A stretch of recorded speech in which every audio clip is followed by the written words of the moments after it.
Deputy సీఎంగా eligible person కాదు, సడన్గా డిప్యూటీ సీఎం అయ్యారు, రాజకీయాలకి పనికిరారు. ఇంకా ఎన్ని సంవత్సరాలు మాట్లాడతారండి కవిత గారు? మీ నాన్నగారు ఎంతో కష్టపడి ప్రజల్లో తిరిగి తిరిగి కొంచెం ఒక పార్టీని సెట్ చేస్తే సడన్గా రాజకీయాల్లోకి ఎంటర్ అయ్యారు.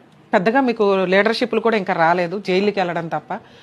ఒక స్టేట్మెంట్ ఇచ్చేటప్పుడు అవతల వ్యక్తి ఎవరు ఏంటనేది తెలుసుకొని ఇస్తే బాగుంటుంది. నాకు పైగా టీఆర్ఎస్ పార్టీ అంటే కొంచెం రెస్పెక్ట్ ఉంటుంది, ఎందుకంటే మీ నాన్నగారు సర్వీస్ కానీ ఏదైనా ఉన్నంతలో ఒక కోవిడ్ టైంలో ఆయన రెస్పాండ్ అయిన విధానం కానీ, ప్రజలు సొంత మనుషుల్లాగా ఆయన రెస్పాండ్ అయిన విధానం కొంచెం బాగుంటుంది. ఎందుకంటే భయపడ్డాం ఎవరికి తెలియని విషయంలో.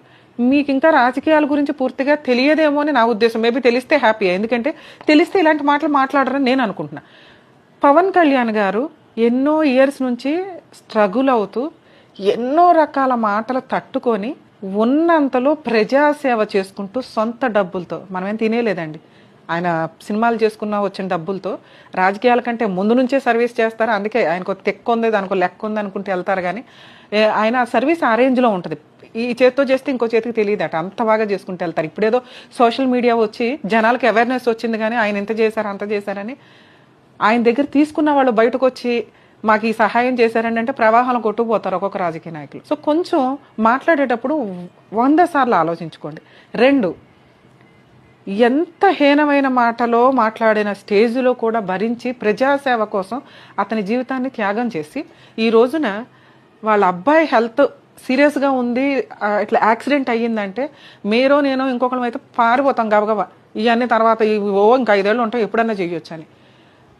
మన్యం ప్రజలకి మాట ఇచ్చాను, నా కోసం అక్కడ 100 మంది వెయిట్ చేస్తున్నారని చెప్పి ఆయన ఆ రోజు ఆ వీడియో చూస్తే అర్థమవుతుంది ఆయన ఎంత బాధలో ఉన్నారు అని. అయినా ఆయన వాల్యుబుల్ టైము షెడ్యూల్ ప్రకారం అవతల వ్యక్తులు వెయిట్ చేస్తున్న 200 మంది 300 మందికి ప్రేమకి ఇంపార్టెన్స్ ఇచ్చారు. అక్కడ కష్టం ఏంటో తెలుసుకుంటే వెంటనే ఇక్కడికి వచ్చిన తర్వాత పని చేయొచ్చు అని ఆ షెడ్యూల్ ప్రకారం అవి కంప్లీట్ చేసుకున్న వ్యక్తి. ఈ రోజున కొంచెం ఆంధ్రాలో రోడ్లు పడుతున్నాయన్నా, అందరూ ఊపిరి పీల్చుకుంటున్నారన్నా కాస్త పార్టీ కూటమి ఏదైతే ఉందో పర్ఫెక్ట్గా వెళ్తుంది. దేశం మొత్తం పవన్ కళ్యాణ్ గారు పర్ఫెక్ట్ రాజకీయ నాయకుడు అంటే మీకు ఇంకా తెలియలేదంటే కొంచెం నేర్చుకుంటే బాగుంటుంది కదా.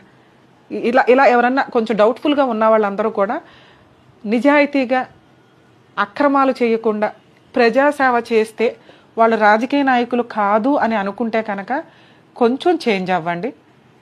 వాళ్ళు నిజాయితీగా ముందుకు వచ్చే వాళ్ళని పెంచటం కోసం ఈ వ్యక్తి తన సొంత డబ్బులతోటి తనకున్న టైంని పర్ఫెక్ట్గా చేసుకుంటూ వెళ్తున్నారు. ఆయన చేయనివ్వండి, ఇట్లాంటి స్టేట్మెంట్లు ఇవ్వకుండా ఉంటే బాగుంటుంది అనేది నా ఉద్దేశం.